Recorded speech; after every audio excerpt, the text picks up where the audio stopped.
राधे राधे। राधा रानी की कृपा आप सब पर बनी रहे। ओम नमो भगवते वासुदेवाय नमः। आज हम कार्तिक मास का 32वां और 33वां अध्याय सुनेंगे।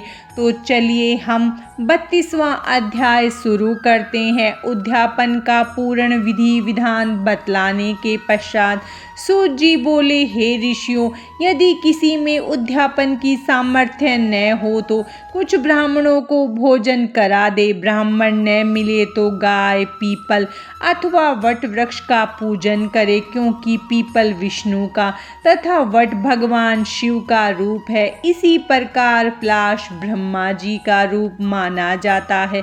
यह सुनकर ऋषियों ने पूछा, हे सूत जी, ब्रह्मा विष्णु तथा भगवान शिव वृक्ष भाव को किस प्रकार प्राप्त हुए, यह बतलाने की कृपा कीजिए। सूत जी ने कहा, हे ऋषियों, किसी समय शिव पार्वती एकांत में विराजमान थे कि उस समय देवताओं द्वारा भेजे गए अग्नि देव द्वारा उनके एकांतवास में विघ्न उपस्थित हुआ। इस पर पार्वती जी ने क्रोधित होकर देवताओं को श्राप दिया कि तुम वृक्ष रूप हो जाओ। तब विष्णु गया में जाकर पीपल और भगवान शिव काशी में अक्षय वट तथा ब्रह्मा जी पलाश रूप हो गए। बस तभी से पीपल तथा वट वृक्ष का पूजन होता है। तब ऋषियों ने पूछा कि शनिवार को पीपल का पूजन होता है मगर रविवार को नहीं, इसका क्या कारण है? कृपा करके बतलाइए। सूत जी ने कहा, हे ऋषियों, समुद्र मंथन के समय 14 रत्नों में से कौस्तुभ मणि तथा लक्ष्मी जी को प्राप्त करने के बाद विष्णु भगवान लक्ष्मी जी से विवाह करने को उद्यत हुए। तब लक्ष्मी जी ने भगवान से कहा, मेरी बड़ी बहन दरिद्रा अविवाहित है, पहले उसका विवाह होना चाहिए। यह सुनकर भगवान विष्णु ने लक्ष्मी जी की बड़ी बहन उद्दालक ऋषि को सौंप दी। यद्यपि दरिद्रा का रंग काला, नेत्र लाल और बाल बिखरे होने के कारण कुरूपा थी, तथापि भगवान की आज्ञा मानकर उद्दालक ऋषि ने दरिद्रा को अपने आश्रम में ले आए। आश्रम में आकर दरिद्रा ने देखा कि वहाँ वेद पाठ तथा हवन हो रहा है। यह देख उसने मुनि से कहा, मैं ऐसे स्थान में रहने की बजाय उस स्थान में रह सकती हूँ जहाँ चोर, जुआरी तथा ब्राह्मणों का अपमान करने वाले रहते हैं। उसकी यह बात सुनकर उद्दालक ऋषि अत्यंत दुखी हुए और उसे वहीं छोड़कर और यह कहकर चले गए कि तुम्हारे लिए कोई उपयुक्त स्थान देखकर आता हूँ। ऋषि के जाने के कुछ देर बाद तक दरिद्रा ने उनकी प्रतीक्षा की। इसके बाद वह रोने और चिल्लाने लगी। तब लक्ष्मी जी ने भगवान से कहा, हे भगवान, ऋषि द्वारा त्याग दिए जाने के कारण बहन दरिद्रा अत्यंत दुखी हो रही है, अतएव आप जाकर पहले उसे शांत कीजिए। तब विष्णु भगवान लक्ष्मी जी सहित वहां आकर कहने लगे, तुम पीपल में निवास करो, पीपल हमारा ही अंश है। जो कोई कार्तिक की पूर्णिमा को पीपल का पूजन करेगा वह हमें प्राप्त होगा और उसके यहाँ लक्ष्मी का वास होगा। जो शनिवार को सूत लपेटकर तुम्हारा पूजन करेगा उसके समस्त मनोरथ सिद्ध होंगे, परंतु रविवार को जो तुम्हारा स्पर्श भी करेगा वह दरिद्री हो जाएगा। इतना कहकर भगवान लक्ष्मी जी सहित अंतर्ध्यान हो गए। सूत जी कहते हैं कि जो इस कथा को पढ़ता अथवा सुनता है उसे बद्रिकाश्रम यात्रा का पुण्य फल प्राप्त होता है। कार्तिक मास का 32वां अध्याय समाप्तम। अब हम 33वां अध्याय सुनेंगे। शौनक ऋषि ने पूछा, हे सूत जी, दूसरे के द्वारा संकल्प दिया हुआ पुण्य ही लगता है या बिना दिए हुए भी मिल जाता है? तब सूत जी ने कहा, पाप तथा पुण्य दोनों बिना दिए हुए भी मिलते हैं। सतयुग में एक का किया हुआ पाप तथा पुण्य कर्म सारे देश को, त्रेता में ग्राम को तथा द्वापर में कुल को मिलता था, परंतु कलयुग में केवल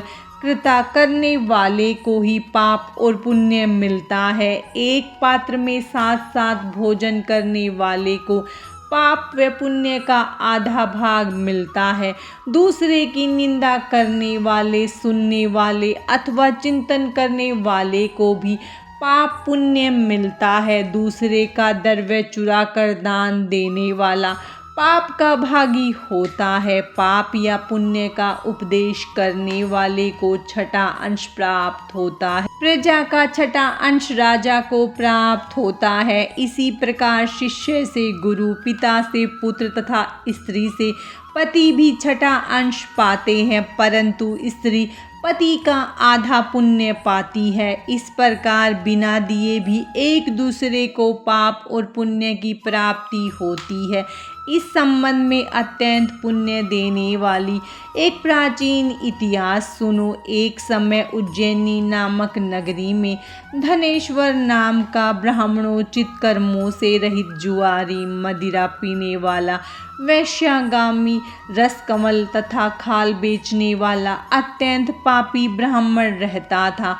वह क्रय विक्रय हेतु कई नगरों में घूमता फिरता महिष्मती नगरी में गया और वहाँ पर एक मास तक ठहरा। एक दिन नर्मदा नदी के तट पर उसने जप तप करने वाले ब्राह्मण को पूजन तथा सायंकाल का दीपदान महोत्सव भी देखा। उसी रात्रि को एक सर्प ने उसे काट लिया। तब कुछ मनुष्यों ने उसके मुख में तुलसी दल और नर्मदा का जल डाला। इसके पश्चात उसकी मृत्यु हो गई और यमदूत उसे मारते पीटते हुए यमराज के पास ले गए। यमलोक में चित्रगुप्त ने क्रोध भरी दृष्टि से उसकी ओर देखते हुए यमराज से कहा, महाराज यह बड़ा पापी है, इसने जीवन भर में एक भी सत्कर्म नहीं किया। तब यमराज ने आज्ञा दी कि पहले इसे खोलते हुए तेल के कढ़ाओं में डालो और उसके बाद मुग्धरों को मार लगाकर कुंभीपाक नरक में डाल देना। परंतु जब उसे खोलते हुए तेल में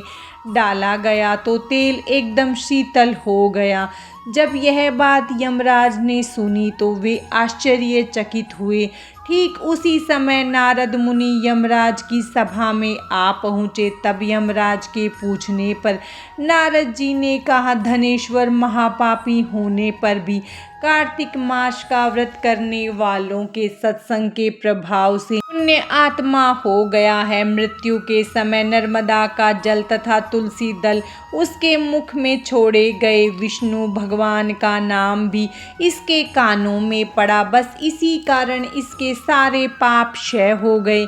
इतना कहकर नारद जी ब्रह्मलोक को चले गए। इसके पश्चात धनेश्वर कुबेर का अनुगामी धन यज्ञ हुआ, जिसके नाम से अयोध्या नगरी में भगवान गदाधर नाम का तीर्थ विख्यात हुआ। सूत जी ने अंत में कहा, हे ऋषियों, किसी इच्छा अथवा लालच से किया गया पाप गीला अथवा कामना रहित पाप सूखा कहा जाता है। इस कार्तिक मास के व्रत के प्रभाव से मनुष्य द्वारा किए गए गीले अथवा सूखे अर्थात सभी पाप नष्ट हो जाते हैं। हे श्रोताओं, उस परमपिता परमात्मा की कृपा से यह कार्तिक मास महत्तम पूर्ण हुआ।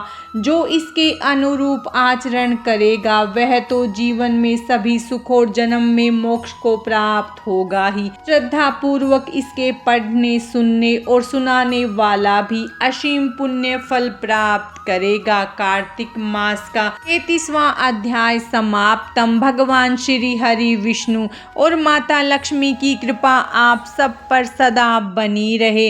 राधे राधे।